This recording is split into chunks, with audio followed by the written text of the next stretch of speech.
Hello everyone, this is Sridhar Chintala, Assistant Professor of Physics, ABV Government Degree College, Janagama. Welcome to my YouTube channel. So far I am doing lectures, video lectures on modern physics. So this is the topic from uh, radioactivity, the beta decay.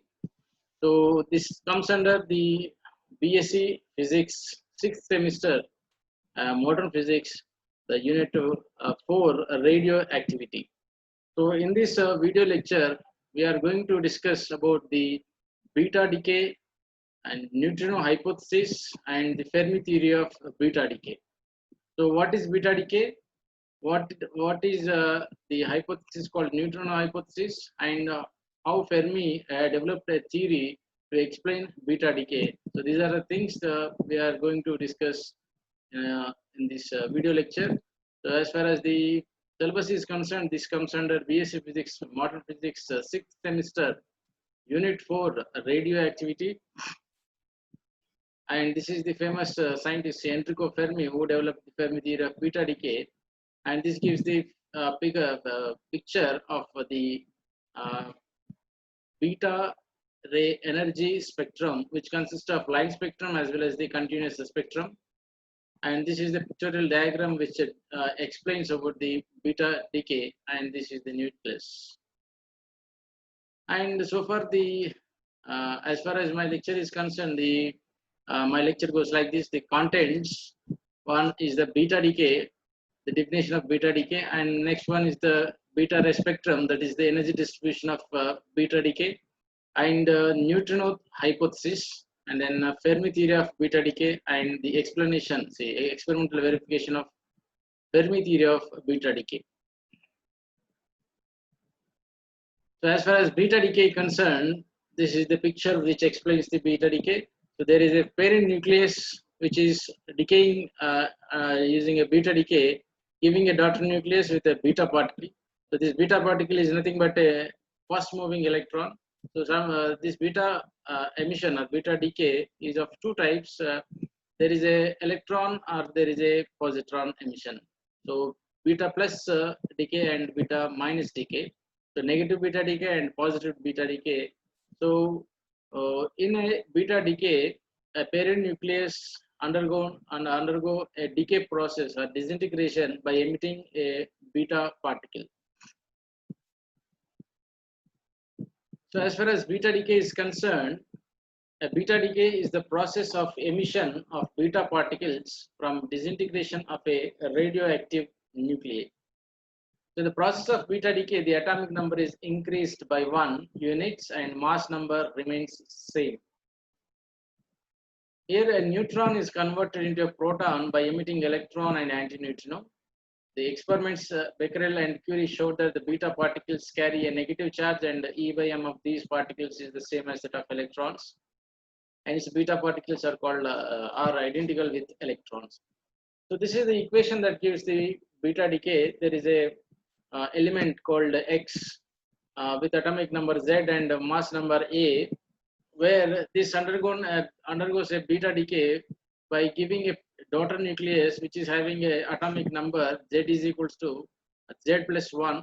So that means the atomic number is increased by 1 from the parent nucleus to the daughter nucleus, and there is a emission of electron which is having a negative charge and zero mass. When considered with the proton and neutron, the mass is very less. That is the reason we denoted this as a 0, and this is an antineutrino. So beta decay is a process when of emission of beta particles from disintegration of radioactive nuclei. So the atomic number is increased by 1 and the mass number remains the same. So these electrons are not the electrons which revolve around the nucleus, but these electrons will exist inside the nucleus. But these are electrons not pre-exist inside the nucleus, but at the time of decay, a proton is converted into a neutron, or a neutron is converted into a proton. So when a neutron is converted into a proton, we observe negative beta particle, and when a proton is converted into a neutron, we observe a positive beta particle. So that is the reason we have beta the positive beta decay and the negative beta decay. So the experiments which were done by Becquerel and Curie showed that beta particles carry a negative charge and E by M of these particles is same as that of the electrons. Hence the beta particles are identical with the electrons. So this is about the beta decay. So when a proton is converted into when a neutron is converted into a proton, there exists there is an emission of electron with an anti-neutrino. So beta decay, the energies of beta particles, if you consider the energies of beta particles from a radioactive element are determined by the measuring the radii of curvature of their paths in a magnetic field of known flux density. So as the beta particles are charged ones, so when they are moving in the field of a magnetic field and in the effect of a magnetic field, they experiences a circular force. So that means the path of the electrons or the path of the beta particle in a magnetic field is circular, and hence we can measure the energies of these beta particles by measuring the radii of the circular paths or radii curvature of these paths in a magnetic field of known flux density V.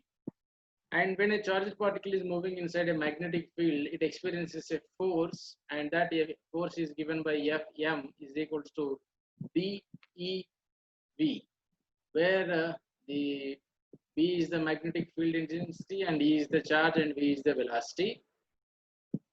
So the beta ray spectrum is a continuous spectrum which is different from other spectra of the same element.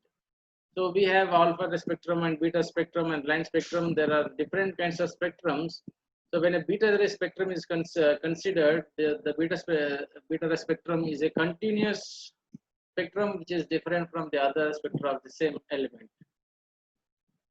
So the circular path traversed by the beta particle of velocity v is given by BeV is the force experienced by an electron when it is influenced by a magnetic field. So BeV is equals to, as it is moving in the circular path, it will have a centripetal force, and when both these forces are balanced, then only we have a constant circular path.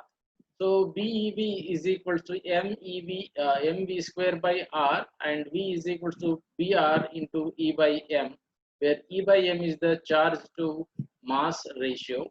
So V is this is a constant 1 E by M, so it is directly proportional to B and R. The velocity of the electrons is directly proportional to the magnetic field as well as the radius of the circular path. So for particles moving with higher velocities, the kinetic energy is given by, so when the particle is moving with higher velocity, we have to apply the theory of relativity. So the energy is given by E is equals to, the kinetic energy is given by Ek is equals to mc square minus m naught c square, where m naught c square is the rest mass and Ek is the kinetic energy. So energy of any particle is defined as the sum of the kinetic energies and the rest mass energies. So the kinetic energy is given by total energy minus rest mass energy is equal to m naught c square into, where we can substitute m is equal to m naught by under root 1 minus v square by c square from special theory of relativity. So we will get Ek is equal to m naught c square into 1 by 1 minus v square by c square under root minus 1. So this is the energy of the beta ray is concerned. Then if you consider the beta ray spectrum, the beta ray spectrum is the continuous beta ray spectrum of radium is shown in figure. So this is the picture which gives the beta ray spectrum of a radium element. So the continuous beta ray spectrum of radium is shown in figure. The beta rays are emitted from a radioactive substance have a continuous energy distribution which extends from 0 to a well-defined maximum. So This is the energy spectrum of a beta ray energy, beta ray spectrum of a radium. So it consisting of all the energies from 0 to a maximum. So the curve showing the variation of relative number with kinetic energy. As shown in the figure, the relative number of beta particles increases with increase of energy, becomes maximum at a particular energy, and then it goes on decreasing. So this is the energy on x-axis, and this is the relative number of particles on y-axis. As the energy is increasing, the relative number of particles are increasing and becomes a maximum, and again it decreases to 0. So as the energy of the particle is increased, the number of particles also increased. So salient features of the beta ray spectrum. So from the beta ray spectrum, what we observe is beta particles emitted from a radioactive substance have a continuous spectrum ranging from 0 to a definite upper limit, which is known as the endpoint energy and is a characteristic of the nature of the emitter. So the endpoint energy depends on the nature of the emitter, and in addition to the continuous spectrum, some radioactive substances emitting beta particles exhibit a sharp line superimposed on a faint background, and these lines constitutes the secondary spectrum, and the emission of beta particles may or may not be associated with the emission of gamma rays. So sometimes the emission of beta rays associated with the gamma rays.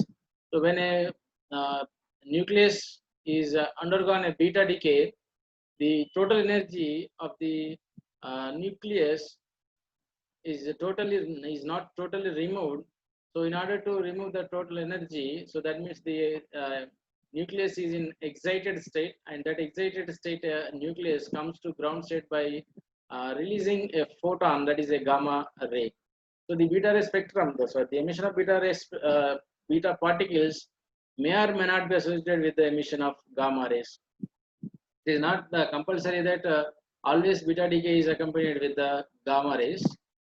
And this is the explanation of continuous spectrum. So how do we explain the continuous spectrum of beta ray? Is the continuous spectrum represents the way in which the energy is shared between the electron and the neutron. The upper limit of continuous spectrum corresponds to the fact that neutron escapes with 0 energy, and thus the total energy is shared by the electron. So the spectrum, whatever we are observing in the beta ray spectrum, is due to the energy of the electron only. And when neutrino shows more energy than electron, this corresponds to lower limit. So if the electron is having the higher energy, total energy, so that corresponds to maximum energy. And when neutrino shows more energy than electron, that corresponds to a lower limit. And then explanation of line spectrum.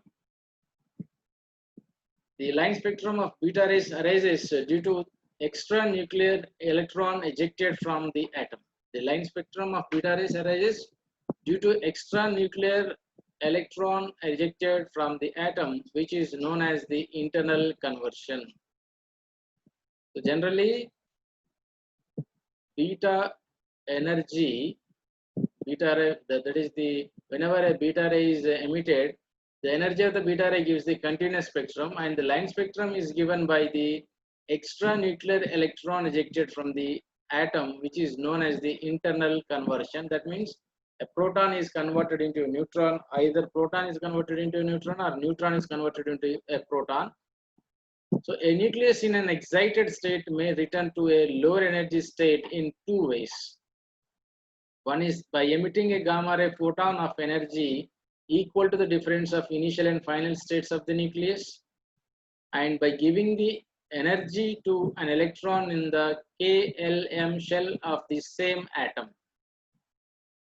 So in the second case, that is internal conversion, the electron is ejected from the shell with a discrete energy E minus EK or E minus EL or E minus EM and so on and so forth, where E is the energy of the gamma ray photon and EK, EL, EM are the binding energies of the electrons in KLM shells respectively. So that means in the when a nucleus in an excited state, it will come to a ground state, or it will come to a lower energy state by emitting a gamma ray photon or by giving energy to the electron in the same atom. So by direct transfer of excitation energy from the nucleus to one of the surrounding electrons gives beta ray spectrum. So that is about the line spectrum of the beta ray or beta ray spectrum.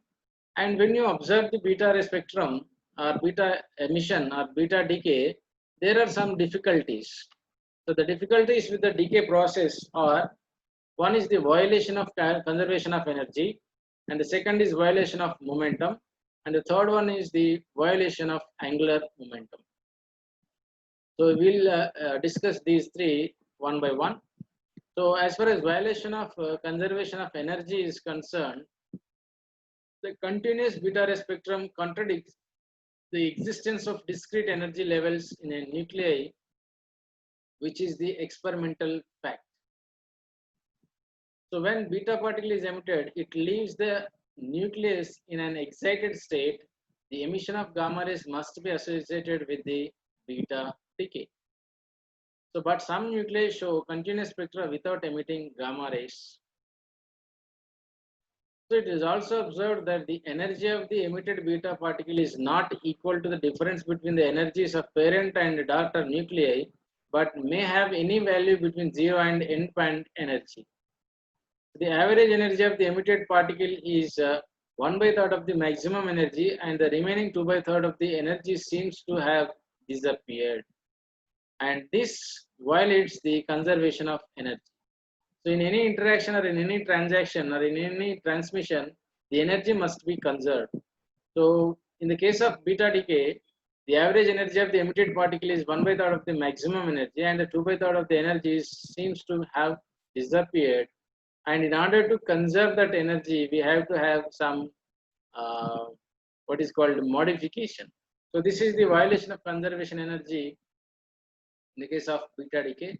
And then the violation of momentum. So when the direction of the nucleus and the emitted electrons are observed, these are not in opposite directions. This is a violation of conservation of momentum. So when the direction of nucleus and emitted electrons are observed, these are not in opposite directions. In order to conserve the linear momentum, we should have both the velocities in the opposite directions of the nucleus as well as the electron, but it is not exactly not in opposite directions. So this violates the conservation of momentum. Therefore, the beta decay process violates the conservation of momentum also. Then the violation of angular momentum. The spin of neutron, proton, and electron is half. When beta decay occurs, the spin of nucleus might have been changed by 2. However, after beta emission, the nucleus has integer multiple of spins. So that means here it must be, I think, the changed by 1/2, I think here. So after beta emission, the nucleus has the integer multiple of spin. So that means some particle must be accompany with the electron emission. So this is the violation of the conservation of angular momentum. So these are the difficulties with the beta decay, and these difficulties will be explained, and these difficulties will be removed by the hypothesis called the neutrinos hypothesis of beta decay. So as far as the neutrino hypothesis of beta decay is concerned, all the difficulties aroused in the beta decay, to give explanation for that, the Pauli suggested that beta decay, in addition to beta particle, additional particle called the neutrino is emitted simultaneously, and which is the fundamental particle having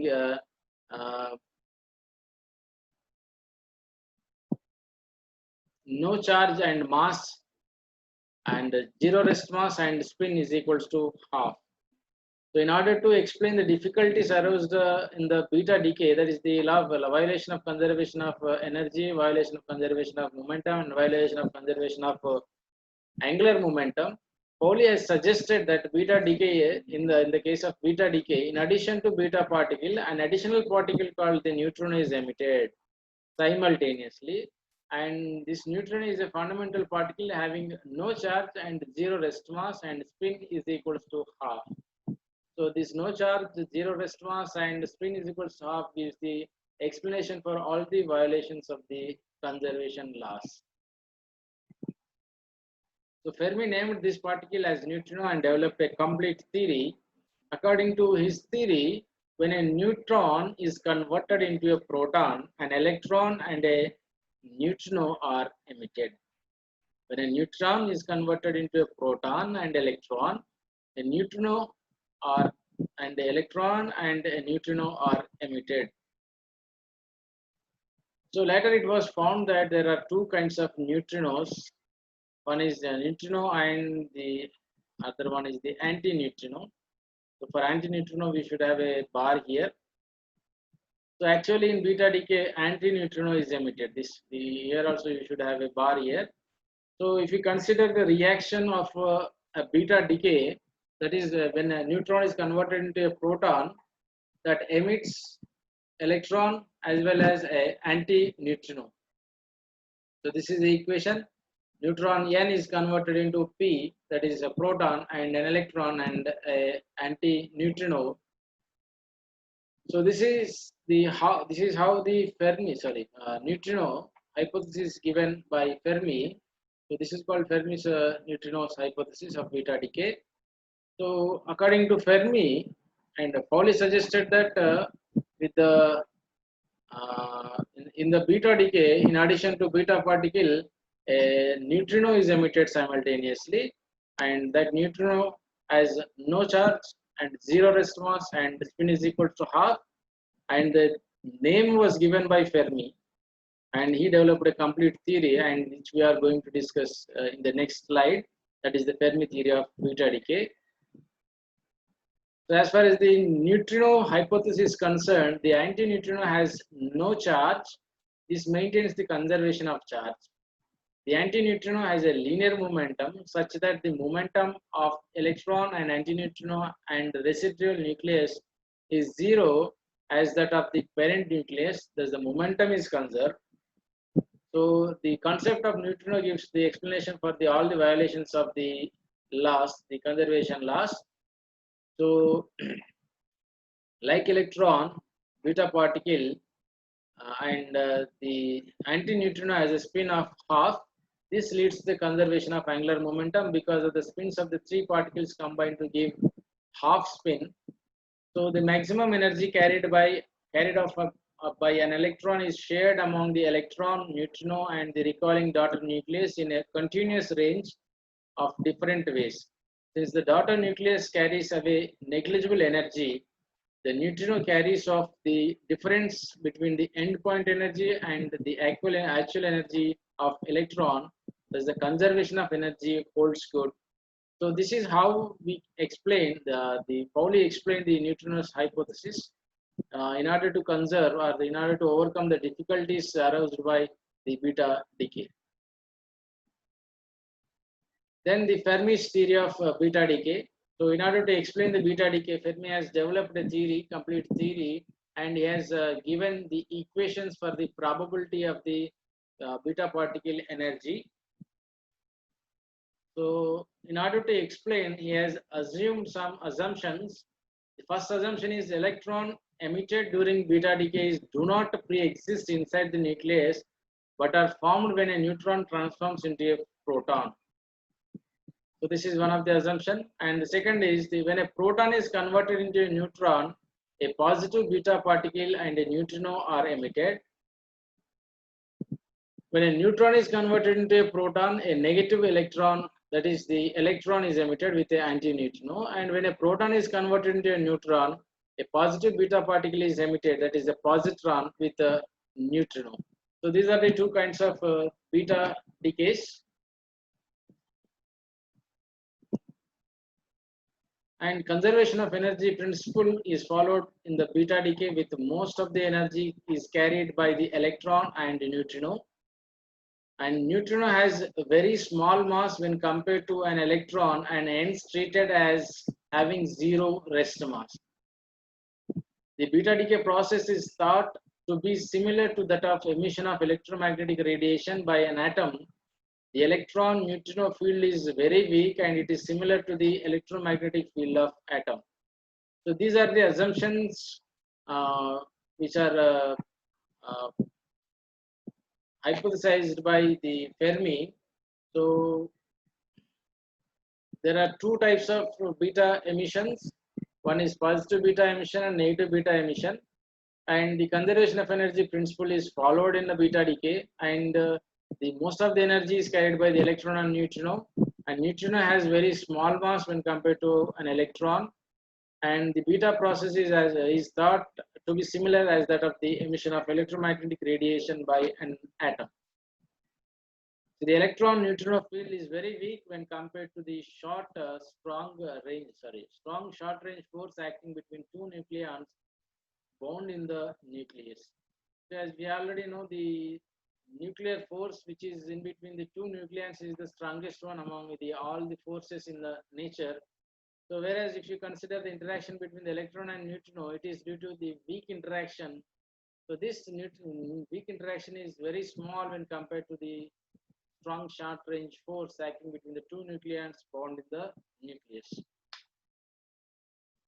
So Fermi theory of beta decay, to explain the Fermi theory of beta decay, from the assumptions of the Fermi theory, we may assume that the system is ideal for the time-dependent perturbation theory, which is an approximation of quantum mechanics. So we can apply the time-dependent perturbation theory to the what is called the nucleus and the electron system. So according to time-dependent perturbation theory, when a transition takes place from an initial state to a final state, the transition probability is given by rho E is equals to, probability is given by omega is equals to 2 pi by h cut modulus HIF dot square into rho of E, where rho of E is the density states at energy capital E in the energy range dE, and HIF dash is the matrix element of interaction causing the transition, and this matrix element in the above equation is expressed as HIF prime is equals to integral psi star f h prime psi I d tau, where psi f and psi I are the wave functions of final and initial states respectively. And this h prime represents the Hamiltonian, which describes the interaction between the initial and the final states, and d tau is the volume element. So according to time-dependent perturbation theory, the probability is given by omega is equals to 2 pi by h cut modulus of HIF prime square into rho E. Rho E gives the density of states at energy E in the energy range dE, and this H prime is the matrix element of interaction causing the transition, and this H prime IF is given by integral psi star f h prime psi star d tau, where psi f and psi I are the final and initial states, the wave functions of the final and initial states, and h prime is the Hamiltonian and d tau is the volume element. So these are the initial statements, so with which we carry forward to the derivation. So the density of states rho E can be defined as rho E is equals to dN by dE. So that EE is the energy of the emitted electron. So Fermi suggested that H prime should be replaced by Gm, where G is known as the Fermi coupling constant, which determines the strength of the interaction, and M is a dimensional less operator. And the now equation that the Hamiltonian equation can be written as H prime IF is equals to small g by capital V integral psi star Fn into m psi in into d tau, where Fn and In are the normal states of the final and initial states, and V is the volume of the system, and MIF is the nuclear matrix element of the final and initial wave functions of the nucleus.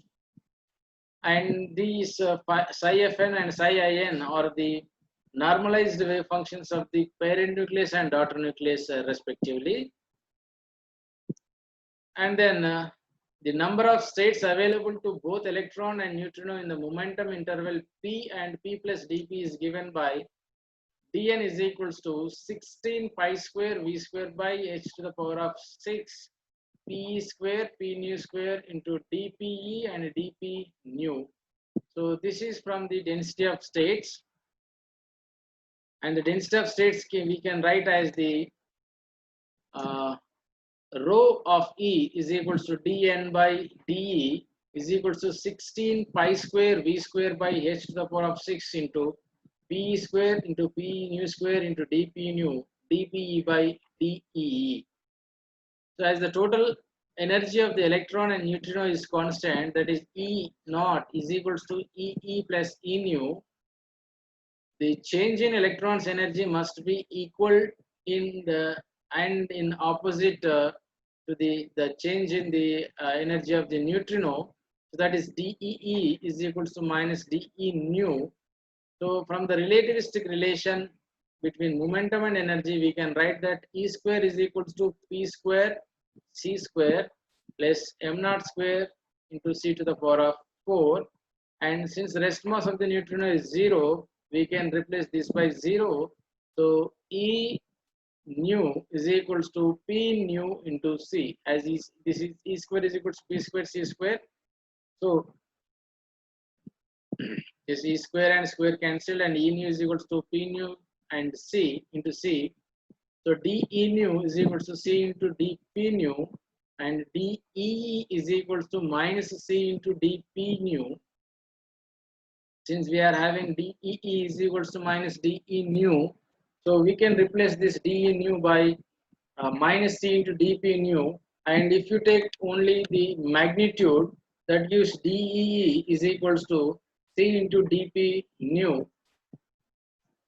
and rho of E, the density of states, again given by 16 pi square v square by uh,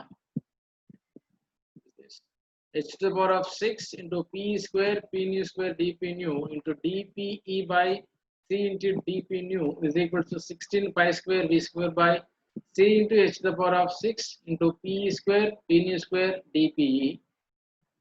So from the relation of E is equal to P nu C, we can write P nu is equal to E nu by C, and from the total energy relation, we write that E nu is equal to E naught minus E. So by substituting all these values in this equation, we get P nu is equals to E naught minus E by C. So from these two equations, E naught minus E by C. So substituting this in the equation, we'll get rho E is equals to 16 pi square v square by c cube h to the power of 6 into pe square into E naught minus E square into dpe, and rho E is equals to this v square as it is, and we are bringing this 16 pi square into the denominator by replacing this h by h cut. So we have in place of 16 pi square v square by c cube h6 h to the power of 6, we have v square by 4 pi to the power of 4 into h cut to the power of 6 into c cube. So into p square E naught minus E square into dpe. So this is the density of states for the electron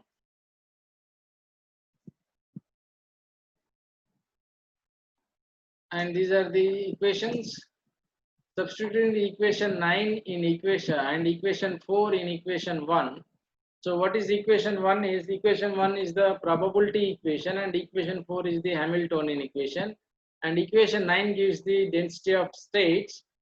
So if we substitute all the values of the density of states and Hamiltonian in first equation, the probability equation, we have probability of uh, momentum of the electron, that is P of P into dPe is equals to 2 pi by h cut into G by capital V into modulus MIF whole square into V square by 4 pi to the power of 4 h cut to the power of 6 C to the power of 3 into P square into E naught minus E naught square into dPe.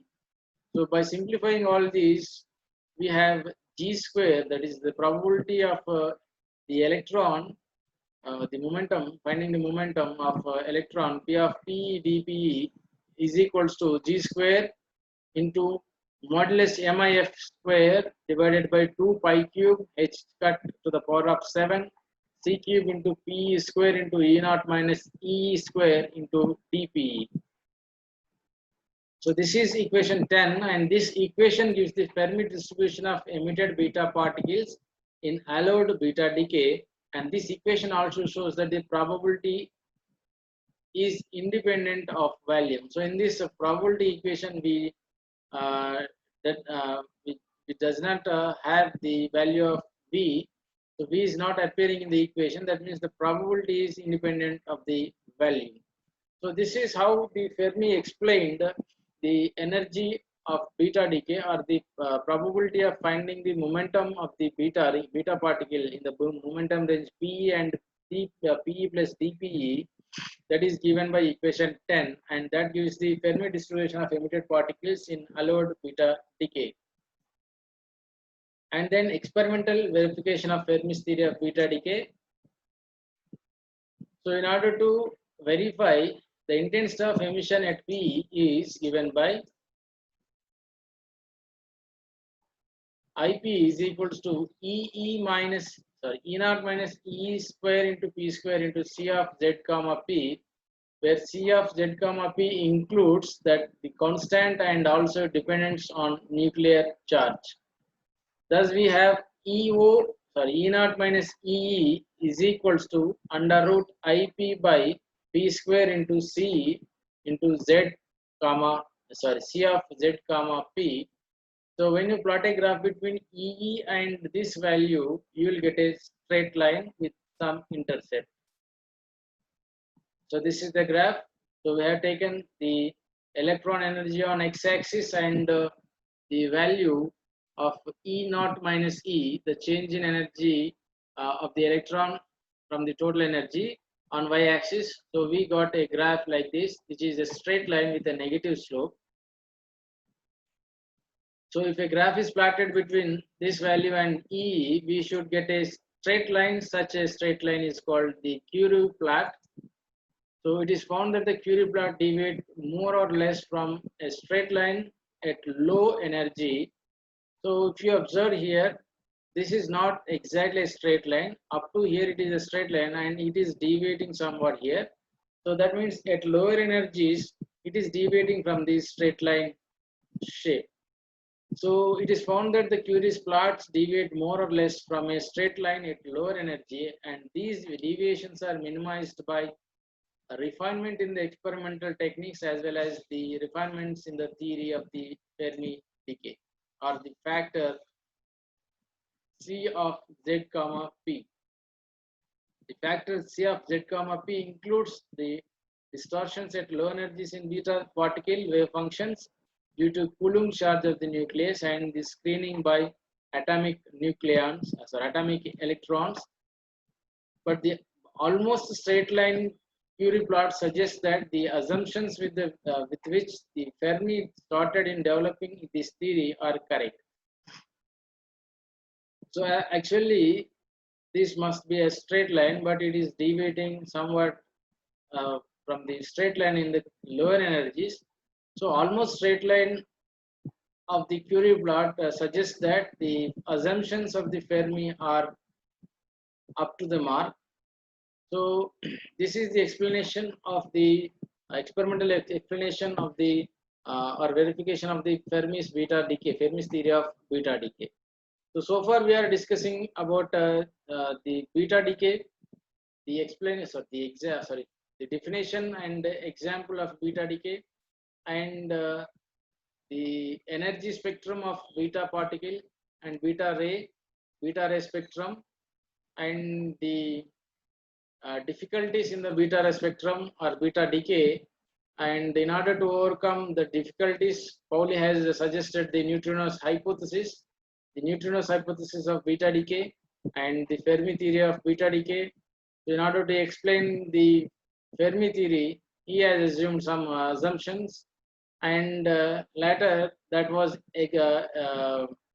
examined experimentally, and it is verified experimentally, and that is called the experimental verification of Fermi's theory of beta decay. So this is about the beta decay process. So thank you for your attention. Thank you for your patient listening. Thank you very much.